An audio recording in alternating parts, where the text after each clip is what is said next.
Mayong gabi, no? Mayong gabi sa tanan, no? Sa tanan ng mga viewers, sa tanan ng mga pumuluyo, no? Diri sa Ikawayan, sa Poblasyon 3, sa tanan ng mga membro sa Bagger Church, sa mga men, sa mga LM, sa youth, no? Sa tanan-tanan, no? Nga mga kag sa tanan man, no? Nga tawag sini naga-view, no, nagatanaw sa aton mga previews nga mga keep on watching, no, yung mga previews natin nga live streaming, no. Salamat sa inyo tanan kag buot ko man, no, magpasalamat sa amigo ko, no, kay nagpa-add sa akon, no, my old friend si Eric Lowy Alarcon, no, karon ko lang na ibaluan nga Lowy gali, no, ang iyang so mayo gid, no, nga gabi, no, kay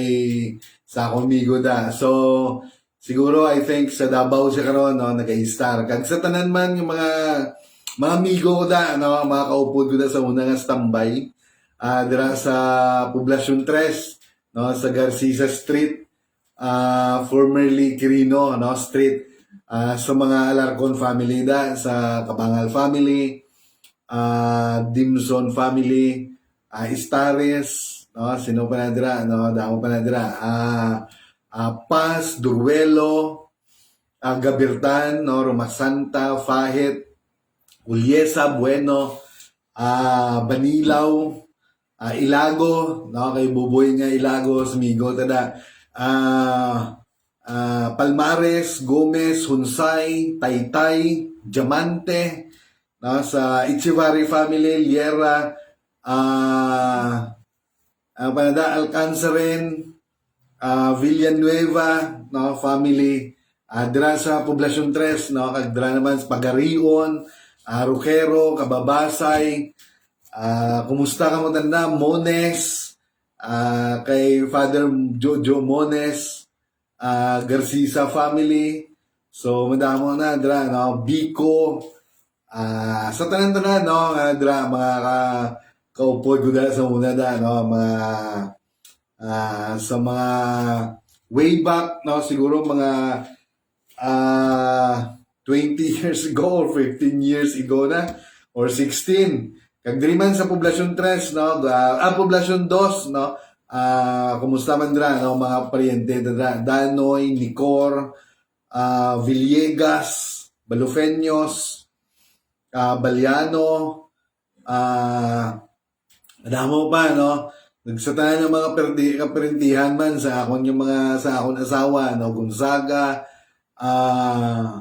Asinho, madamo pa, hindi ko sa ulo, no. So Tamayo, Pidjangco, Pe, sino pa, madamo pa, no, Kahilig, no, ka De La Vega, no, family. So sa tanan sa inyo, no, mayong gabi sa inyo tanan, kag sa tanan man ng mga members sa Bagger Church, no, especially to our Pastor Neil Acuesta, our presbyter, no, sa section 2, Pastor Neil, and also Pastor Art, at sa tanan ng mga opisyalis, no, sang section 2, and also Teacher Melody Acuesta, mayong sa batch 93, 94. So kumusta ta mo tanan, no? So we thank God for all the favor and also the blessing. Especially, no, sa healing, no, nga nabatunan naton, because in the second week, no, halos mangyapon kami siring ko gani, medyo, no, even, no, God shows, no, a miracle o healing, pero still, no, kamakailan lang nagkaroon na naman ng tawag nito, ng fever, ng lagnat, ng ubo, no, yung youngest, no, son ko na si Michael, pero we thank God because of his miracle of healing again, no. Mababasa po natin yan sa Old Testament, no, kay in the book of in the time of sino ngayon? Si Elisha, nagpropesiya siya na sinabi niya po doon sa isang babae na matanda na po, may edad na po ang bana niya, sila niya, from now on, because of this maayo nga pagpakita mo sa amon, sa amon ni Gihizay, sa imo kayo sa amon, nagiging gusto niya nga matagaan importansya, yung Shunammite woman. So sabi niya 1 year mula ngayon, isang taon mula ngayon magkakaroon ka ng anak, sabi niya. So pagka 1 year nagkaroon siya ng anak, that is a miracle child.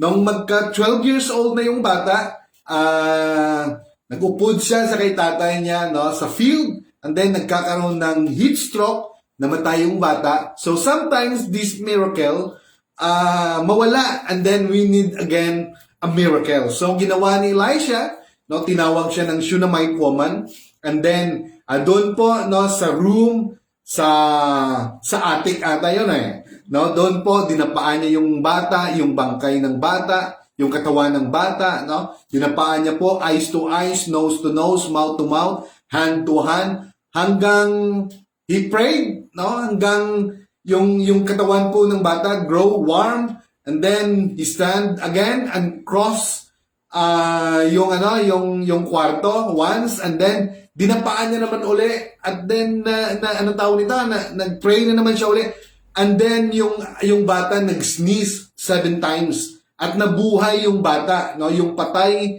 na yung bata nabuhay uli. So that is a miracle child, and then namatay, and then he need again a miracle, So ganoon din sa atin, sometimes mamilagruhan tan, then nagliwat na naman, yung cough, yung ubo, pero we thank God for his miracle, his abundant, infinite or unfathomable, na hindi mo matarok ang kanyang mga ginagawa, hindi mo lubos maisip kung ano ba talaga, infinite, hindi maubusan. So we thank God. And then Joshua Mabandos kabagtong, good evening Pastor og sa tanan yung mga viewers, praise the Lord. So good evening din sa I think he's watching Davao, So we thank God for all the favor, for all the blessing, a blessing na binibigay niya po sa atin. At nagpapasalamat din po pala tayo kahapon sa may church about the Word of God, and also the great testimony na narinig po natin.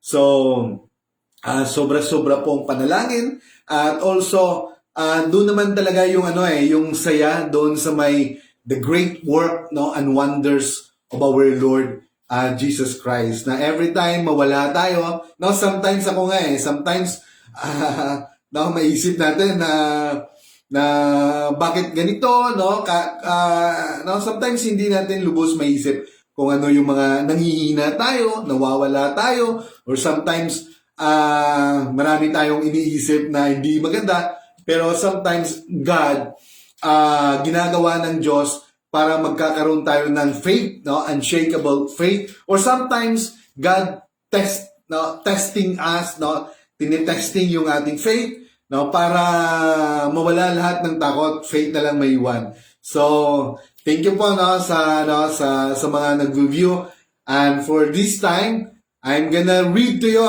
yung about our Lord Jesus Christ, about the power in His name, about the miracle, about the authority that He has, and also about the birth of Jesus. So babasahin ko po yan sa inyo sa gabi nito. So I hope bear with me as I'm going to read to you all the verses. Nabasa ko lang po ito sa GPR chart number 6, 2. So nabasa ko po about the life of Jesus. Tamang-tama, we need the love of Jesus in our life. So for this time, let's talk about yung mga testimony about the life of our Lord Jesus Christ. So before that, pray muna tayo. So Lord God the Father Almighty in heaven, Lord, we're so blessed for your work, for your healing, for your abundance, for your supply and provision, no, in our life. Lord, I ask you, Lord, your anointing and also knowledge and wisdom as I'm going to preach your word for tonight. And also, bless also and anoint all the viewers as they going to hear your word so that they will understand well, no, your message now for tonight. We thank you, Lord, and we bring back all the honor, praises, and glory in the name of Jesus. Amen. So salamat ka rin, no, sa inyong tanan. Salamat sa prayer, sa prayer warrior. Salamat sa inyo, no. So karong adlaw kalipay lang, no, sa nato na batyagan because of the presence of God, because of His work, and because of His tawag nito, no, sa mga ginagawa niya, no, sa ating buhay. So let's talk about the birth of Jesus, no. Tuloy-tuloy po to, no. So sabi dito, so having found favor with God, si Mary po, a young virgin girl named Mary, was chosen to be the mother of baby Jesus.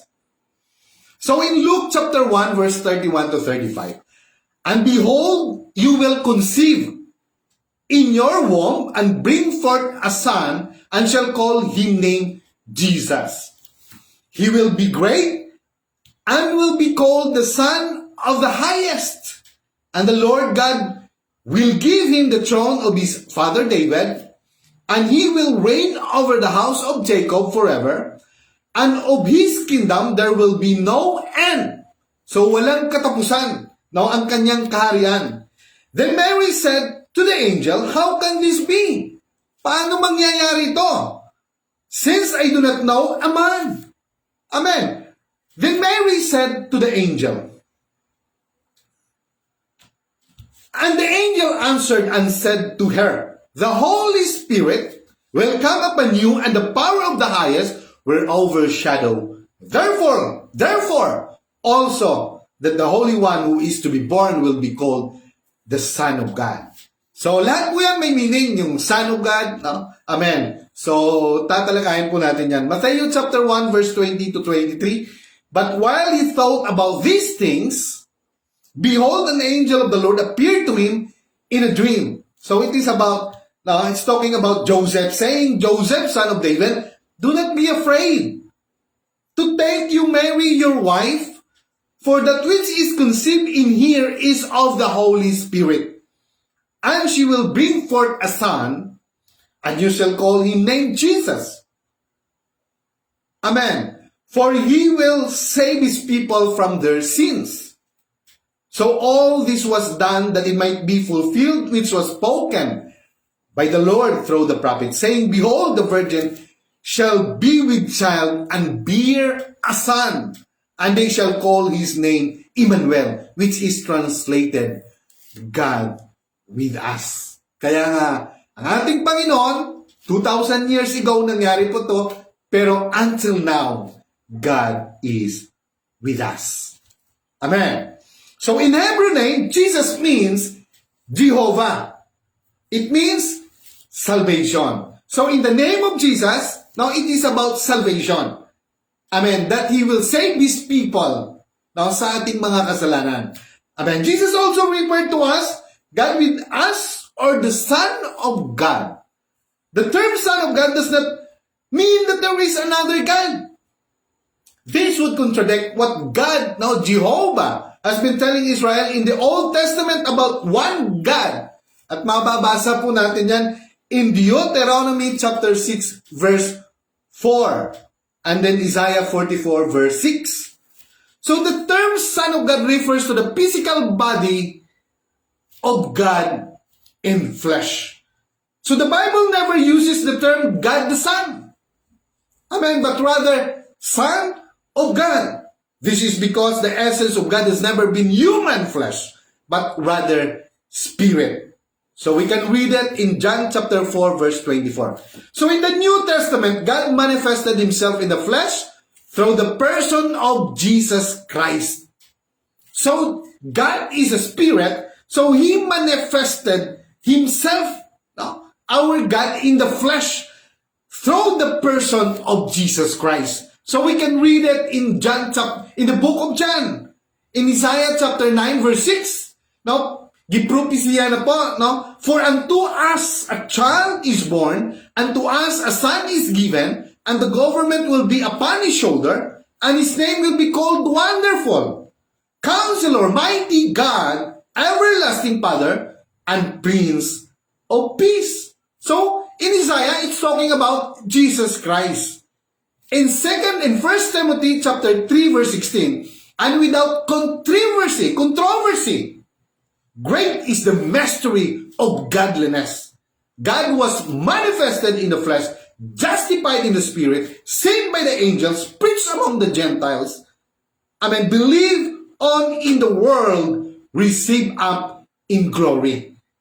Amen. The birth of Jesus is also fulfills the prophecy given in Genesis, where a child born of a woman would destroy Satan and his kingdom. So ito po yung So after po of disobedience, nahulog po sila sa kasalanan na ginawa nila. They commit sin of disobedience. Si Adam and Eve, and then God, in the presence of the enemy, which is the Satan. Sinabi po ng Diyos, nagkaroon na po ng propesya. At sabi po ng Panginoon, and I will put enmity or war between you and the woman, and between your seed and her seed. He shall bruise your head, and you shall bruise his heel. All he will destroy your head, and you will destroy his heel. So it's talking about the cross. So if Jesus, at the cross, ano pong gagawin niya? He will bruise the head of Satan, and Satan destroy the heel. So tamang-tama. So saan po yung lugar ni Satan? Doon lang sa ilalim nung paa, yung feet ng ating Panginoon. So that's why everything, the name Jesus is above all name, far above. So kahit ano pang pangalan ang bagong pangalan ang umusad sa panahong ito, kahit bukas or in the future, the name of Jesus is still above all name. Amen. So, Jesus came to reverse the curse of sin and destroy the work of Satan. So, and next, it is about John the Baptist. So, John the Baptist is prepared the way of our Lord Jesus Christ, and named John, who was God's messenger, to prepare the way for him to precede Jesus' introduction to Israel. Amen. In Malachi chapter 3 verse 1, behold, I send my messenger, and he will prepare the way before me, and the Lord whom you seek will suddenly come to his temple. Even the messenger of the covenant in whom you delight, behold, he is coming, says the Lord of hosts. In Luke chapter 3 verse 3 to 6, sabi dito, and he went into all the region around the Jordan. Si John the Baptist po, preaching a baptism of repentance for the remission of sins, as it is written in the book of words of Isaiah the prophet, saying, the voice of one crying in the wilderness, prepare the way of the Lord, make his path straight. Every valley shall be filled, and every mountain and hill brought low. The crooked places shall be made straight, and the rough way smooth, and all flesh shall see the salvation of God. Wow. So we thank God for all he has done at the cross. Amen. So, Isaiah 14 verse 3-4, for the prophecy of Isaiah regarding John the Baptist also teaches us the repentance in the prerequisite for God coming into our lives. Kaya importante po yung repentance. Importante po yung baptism in the name of Jesus and receiving the Holy Spirit. Dahil kahit nga tayo kung pupunta tayo sa America, we need to have requirements. Nagkakaroon ng requirements. Yun din, Kung gusto natin ma-receive yung presensya ng Diyos, kung gusto po natin magkakaroon ng access, sa kanyang buhay, we need, to repent. We need to obey His commands. When Jesus was approximately 30 years old, John saw Jesus coming to the river. Nakita niya ang ating Panginoon na pumupunta, going to Him in the river where He was baptizing people. So it was there where He announced Jesus is as the sacrificial lamb who will die for the atonement of human sin. So it is the flesh, it is Jesus Christ, siya po yung pambayad ng ating kasalanan. Amen. At the cross. So that mabatunan natin yung salvation. John, verse 29, the next day John saw Jesus coming toward him and said, "Behold the Lamb of God who takes away the sins of the world." And then sinabi din in John, also said, that Jesus is the one who will baptize the people with the Spirit of God. Kaya nga si John the Baptist, John the Baptist pala, rather, nagbabautismo lang siya about the remission of sin. Hindi po siya nagbautismo about the Spirit. Because it is only Jesus Christ who can baptize us in spirit and fire. So kahit pastor, kahit pare, kahit nino man, hindi po siya pwedeng magbautismo about the Holy Spirit. Because it is only Jesus Christ. If we have genuine repentance, and then we receive Him in baptism in His name, and then Jesus will baptize us in the Holy Spirit. So in Luke chapter 3, verse 15 to 16, sabi dito, "Now as the people were in expectation, and all reasoned in their hearts about John, whether he was the Christ or not, John answered, saying to all, Indeed, I baptize you with water." Si John na yun. "But one mightier than I." Pero mayroon pang isa na mas makapangyarihan pa sa akin. That I is coming. Whose sandal strap I am not worthy to lose. So ibig sabihin yung kanya, wala talaga siya. Amen. So if he will going to compare himself to our Lord Jesus Christ, wala talaga si John. So he will baptize you with the Holy Spirit and fire. Amen. So, next, the life ministry of Jesus. So, after being baptized by John the Baptist, in Matthew chapter 3, verse 13-17, Jesus began His ministry on earth by demonstrating miracles, ministering to the people, preaching and teaching about His words. Amen. So, the most important thing is about seeking the kingdom. So, yung mga healing, yung mga miracles, it is secondary. So, it is about the passion. In keep on hearing the Word of God. In keep on hearing or preaching the Word of God. Nandun, makikita mo na ang presensya ng Diyos andyan because there is miracle, there is blessing, there is favor, there is healing, there is increase. Amen. So, there is peace. Doon natin malalaman that the presence of God ay nandyan because of all this, the works and wonders follows. Every time His word, ipipreach. Amen. So, una, miracles. So, it is about the ministry of our Lord Jesus Christ. So, Jesus performed numerous miracles while He was on earth. So, hindi lang po isa, kundi madami until now. Until now, ang dami pa rin, andyan pa rin yung mga milagro. So, even nandito sa atin or in the sa ibang bansa, sa ibang lugar, nandun din yung mga milagro. So, Jesus performed numerous miracles while He was on earth. While some of Jesus' miracles were done out of compassion. Dahil sa compassion for the people. Amen. Nandun talaga natatouch siya every time makita niya yung sitwasyon ng mga tao, na talagang sumusunod sa Kanya, talagang naghihirap para lang magkaroon ng healing, para lang there is thirst about His words, about His teaching. No, nandun talaga. So because out of His compassion, kaya niya ginagawa yung healing, about miracle of healing. So, others reveal this true identity. So healing. Matthew chapter 9, 27 to 31. So when Jesus departed from there, amen, two blind men followed him, crying out and saying, Son of David, have mercy on us.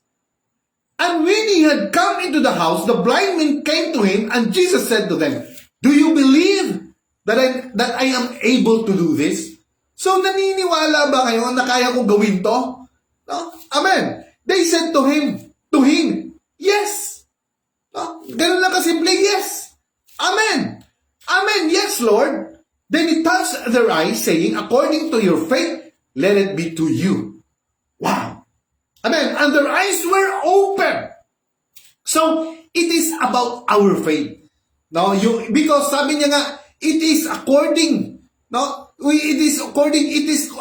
to the power who is na andyan po sa atin, no? Who is at work within us. So it is about faith. Why you are healed? Why you are being confident or something like that, no? Because of faith. Amen. So, sabi niya, and their eyes were open. Nakakita sila kaagad-agad. And Jesus sternly warned them, saying, See that no one knows it. So, sabi niya, sekreto lang. No? Huwag niyong tawag nito, ilapnaan, no? sa lahat. No? But when they had departed, no? They spread the news about him in all the country.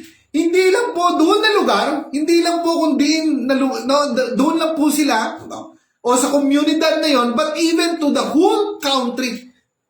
Wow, in Israel. No, wow.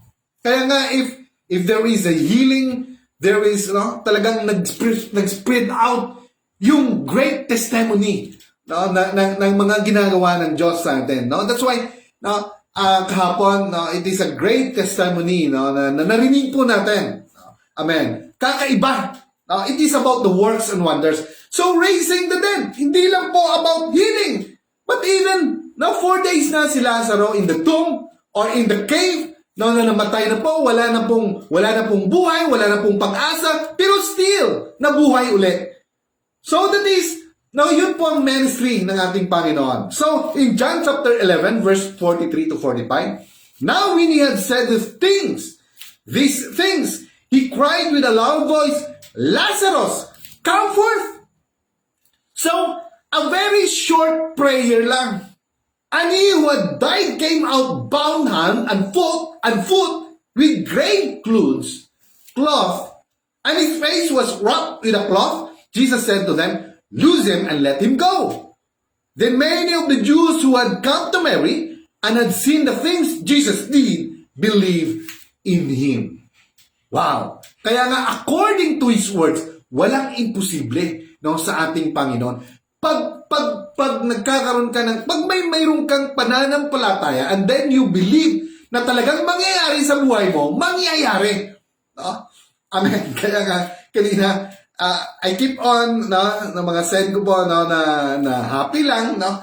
Kasi for so many years, I have this feeling, na kwento, testify lang, na para bang walang, na kahit anong madatnan mo, anong makuha mo, ano ang ma-receive mo, kahit na dalhin pa ako doon sa ibang lugar, magandang lugar, pero ganun pa rin yung ganun pa rin yung feeling, parang, ano bang meron, no? Wala din man, kahit na dalhin pa siguro kahit anong, pagkatapos, wala rin. Gusto mo rin umuwi. Parang walang saya. Iwan ko ba? No, for so many years na ganun yung feeling ko eh. No, pero, that's why this morning, kahit na iwan ko ba. Pero, this morning I prayed, sabi ko, love ako ng Diyos. Now, how many times I keep on declaring about that, no? Mahal ako ng Diyos. And then, when I came out, sa room, masaya na ako. Iwan ko ba, nagtawanan kami. And then, nagluto ako, masaya ako, ganun. So, I thank God, na yung ganung klaseng spirit, I don't know, na kahit saan ako pupunta, kahit anong gawin ko, kahit na mag-preach or some things, after that, wala pa rin. So, I thank God, no, na nawala sa isip ko yung mga ganung bagay. So, we thank God, no, calming the storm. Sabi niya nga eh.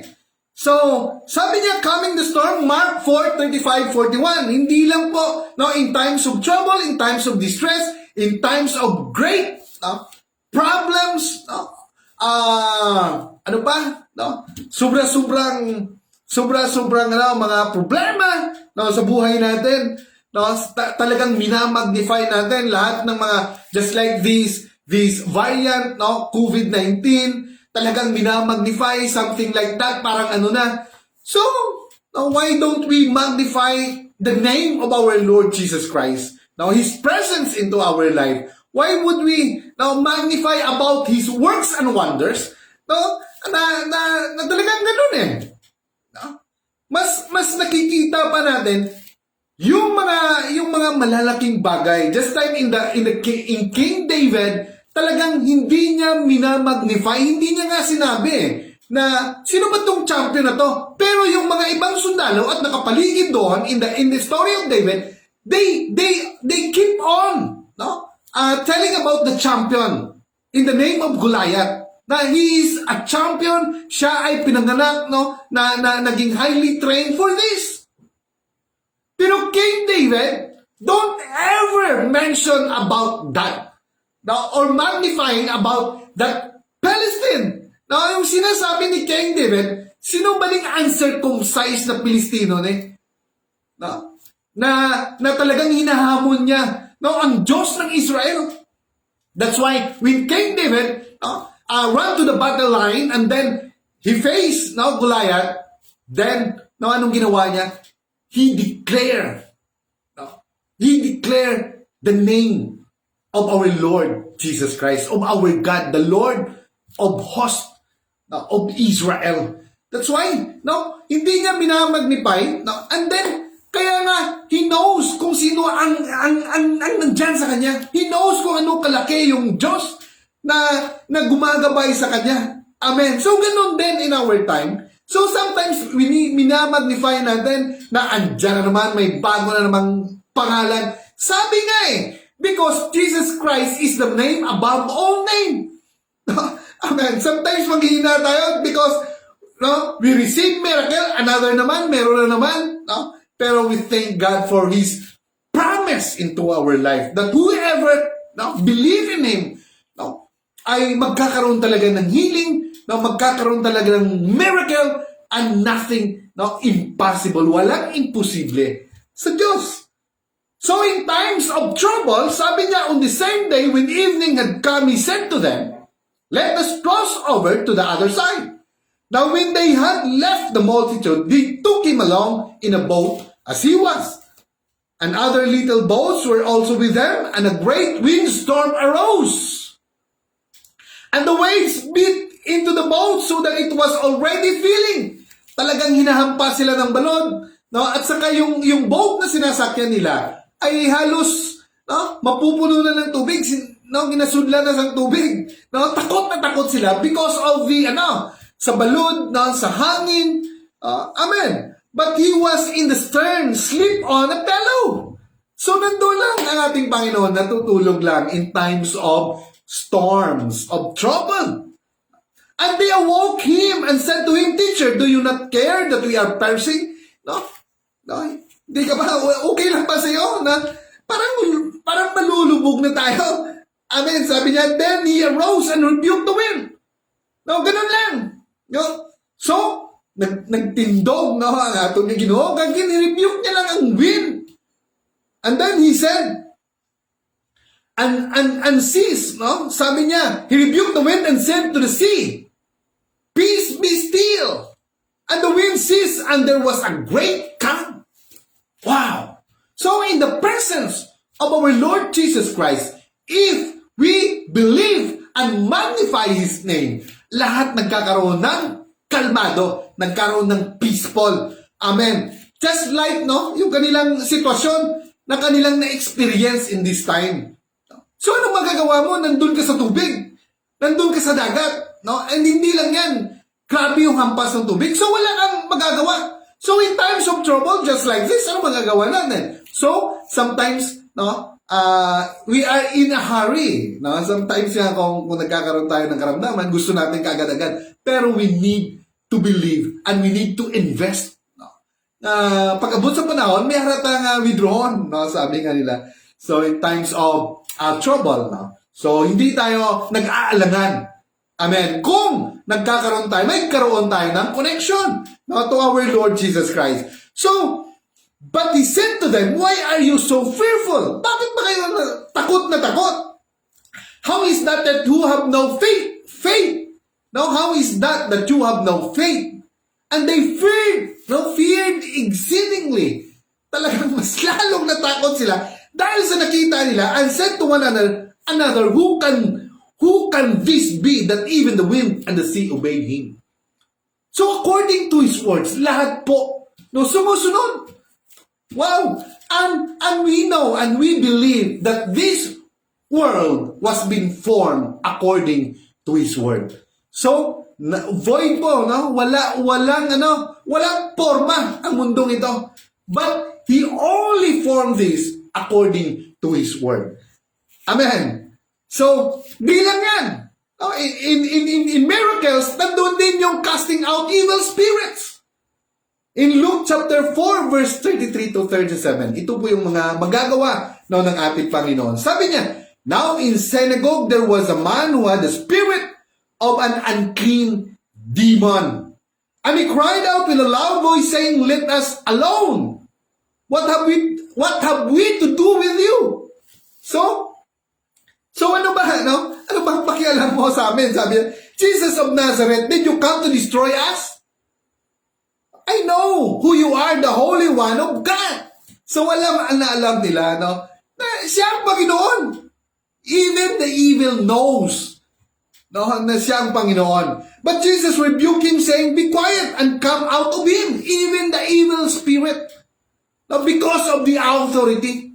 No.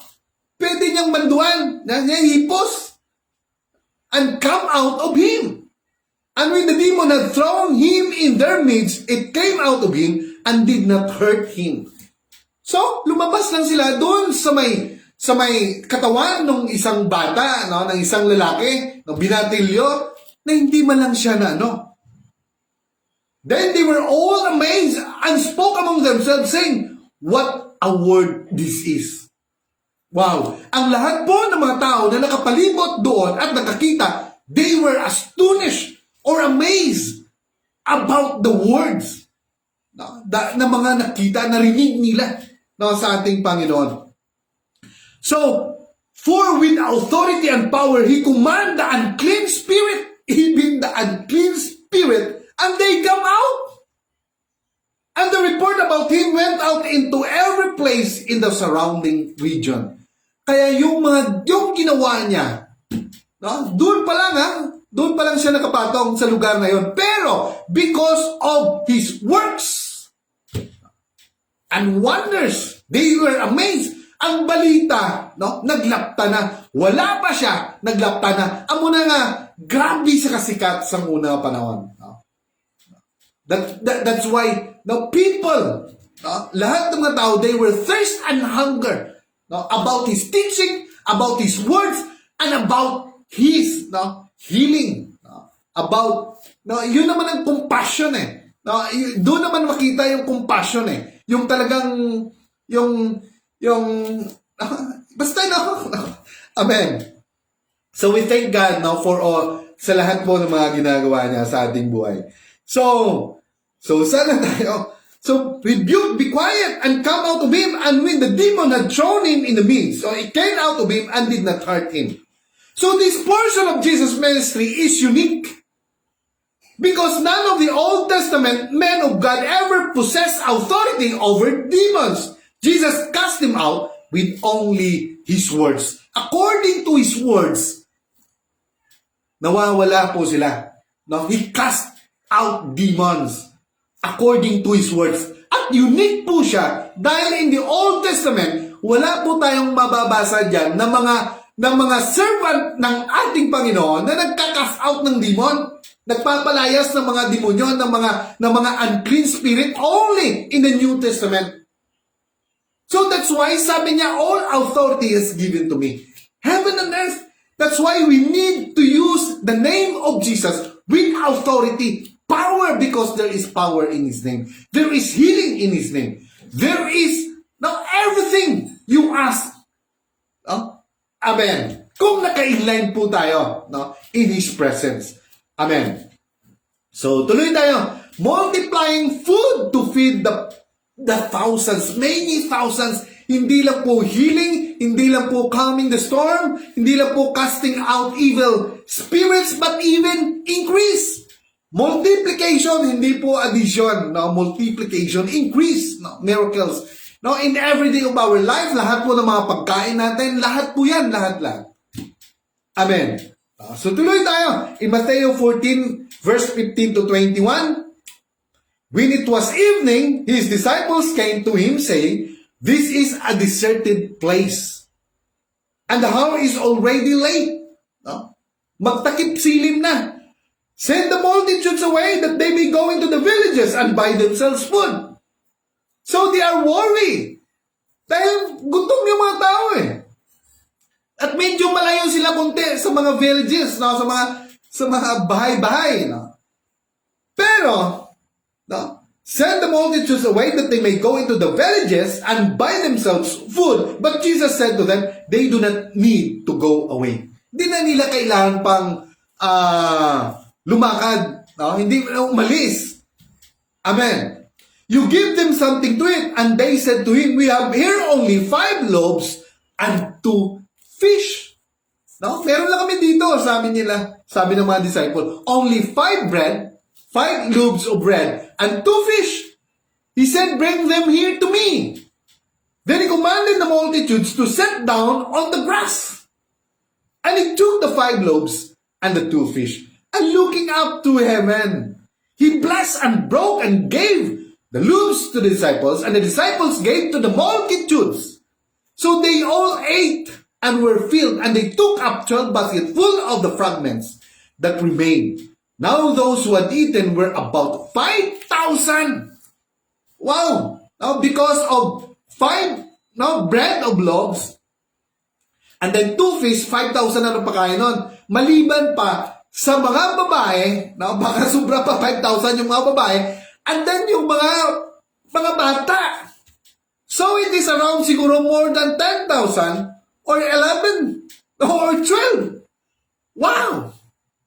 So, doon po nagkakaroon, we thank God, we acknowledge or something, nagpapasalamat tayo, about His provision, about the food, Amen. Hindi lang po yan, when the time na nagbigay po sila, dinistribute po nila yung food, nagkakaroon ng multiplication, nagkakaroon ng miracle. So every time we give, sometimes every time na mag-give po tayo about our giving, finances, or kahit na nagkakaroon po ng multiplication. Nandun po yung multiplication.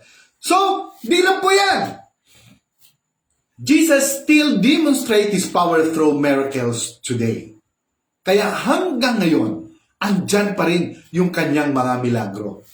So, amen. So, preaching, through what? Through preaching and teaching, kagaya nito, ginagawa natin. So, sometimes, akala natin tayo talaga, pero sometimes, nandun naman ang Diyos eh. Bakit ba tayo hindi maniwala? Sometimes, sa huli na tayo maniwala.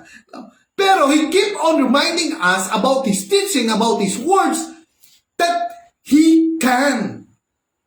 Wala sa atin, nandyan sa Kanya. So in Matthew chapter 4:17, from the time Jesus began to preach and to say, repent for the kingdom of heaven is at hand. So, the greatest miracle na ginawa talaga ng Diyos ay yung isalba ka, sa walang kwentang buhay natin noon. Na talagang wala, hindi madruhin kung ano atong kinabuhi.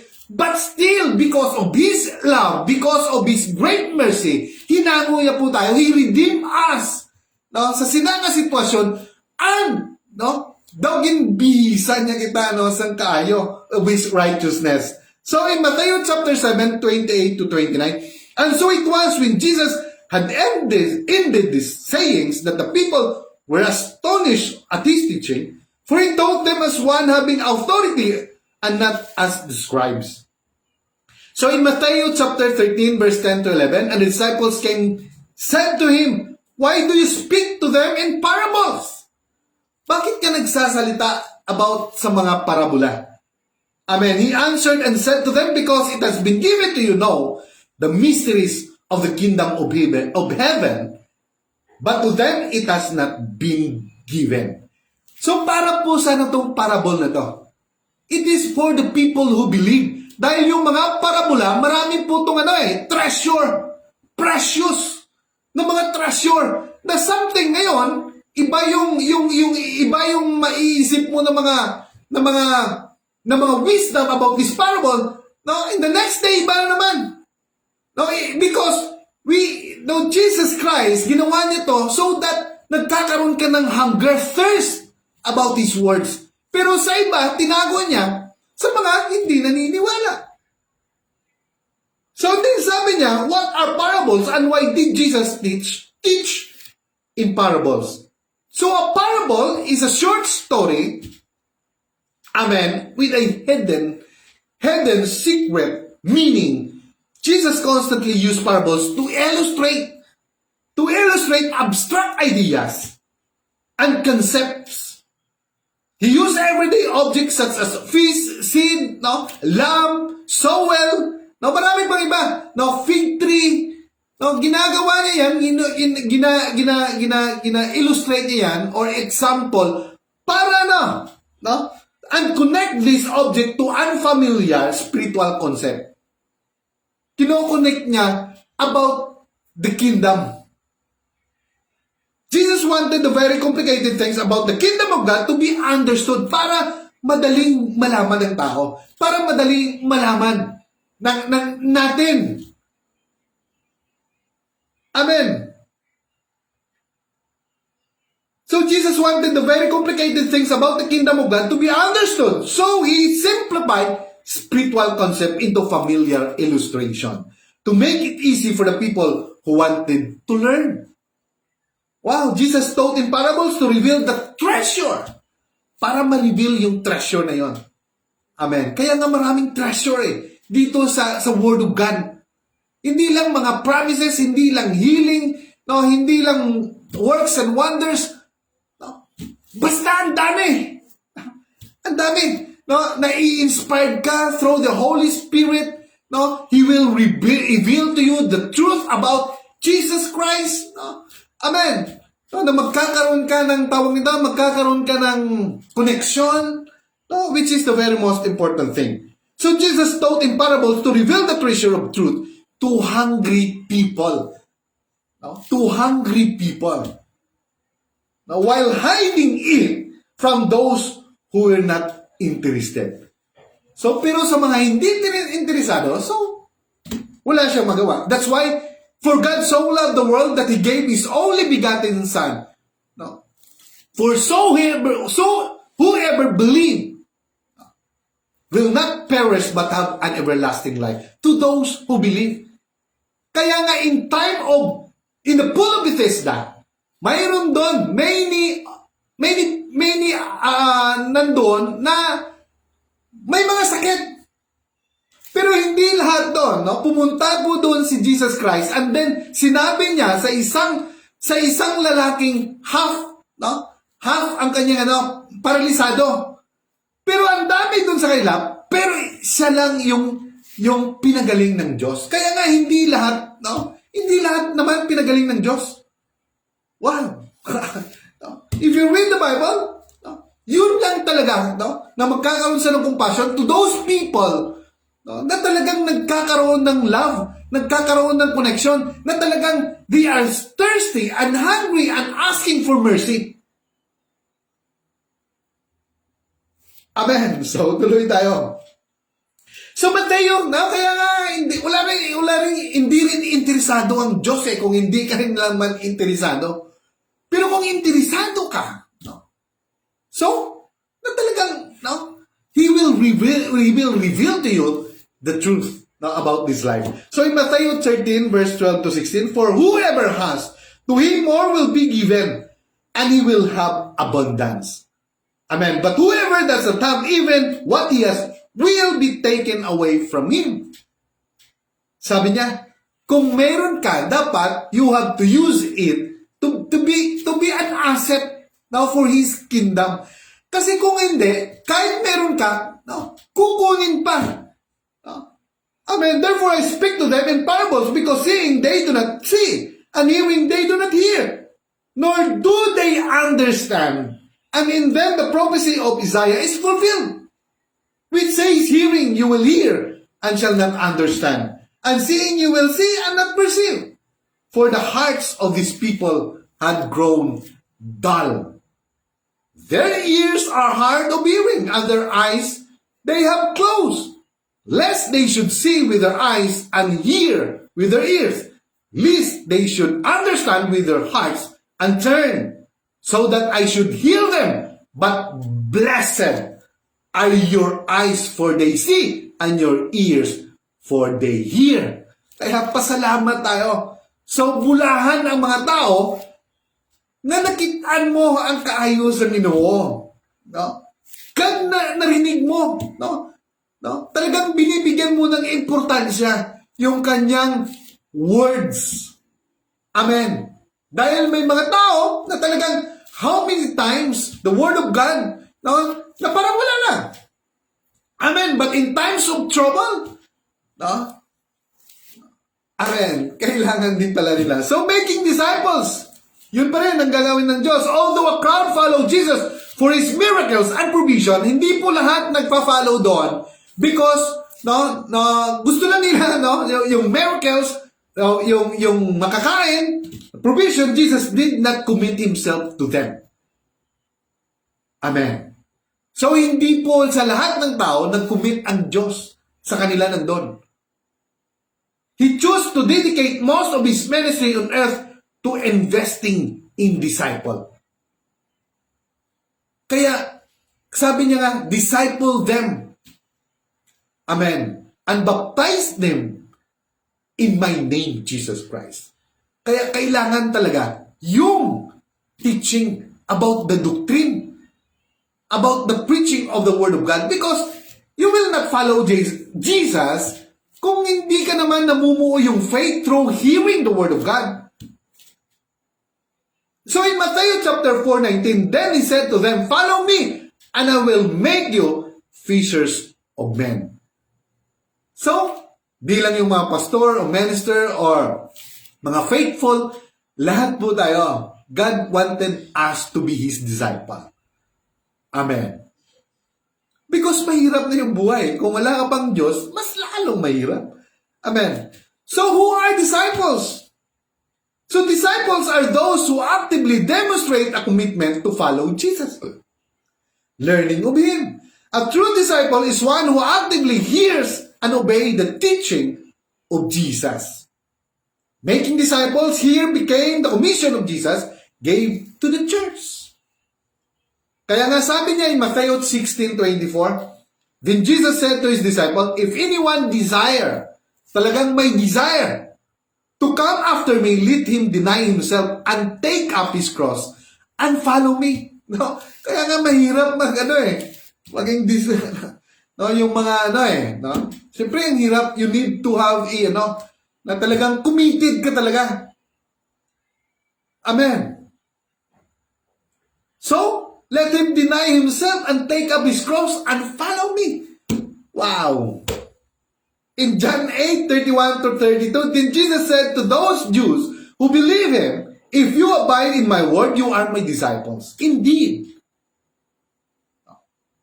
Kung sumusunod ka sa aking mga salita, you are my disciples. Indeed, sabi po ng Diyos. And you shall know the truth. And the truth shall make you free. Amen. So these disciples later continued this ministry. Jesus sent them to the same works that He did. So He's talking about the 12 disciples. Or 11 na lang. At pinunuan yung isa. Amen. Ni Paul. Amen. Matthew 10:1, and then 5 and 8. And when he had called his 12 disciples to him, he gave them power. Wow! Kung sumunod tayo sa Kanya and become a disciple of our Lord Jesus Christ, He gave us power over unclean spirits to cast them out and to heal all kinds of sickness and all of disease. So nagkakaroon din po tayo ng discerning spirit, no, mga gift, no, Amen. This is what Jesus sent out and command them, saying, do not go into the way of the Gentiles and do not enter a city of the Samaritans, but go rather to the lost sheep of the house of Israel. And as you go, preach, saying, the kingdom of heaven is at hand, heal the sick, cleanse the lepers, raise the dead, cast out demons, freely you have received, freely give. So we thank God because of His disciple. No? So talagang sila ang nagpalaknang, no, sa mga pulong sa Ginoo, and then we thank God, no, dahil nagkaroon tayo ng church.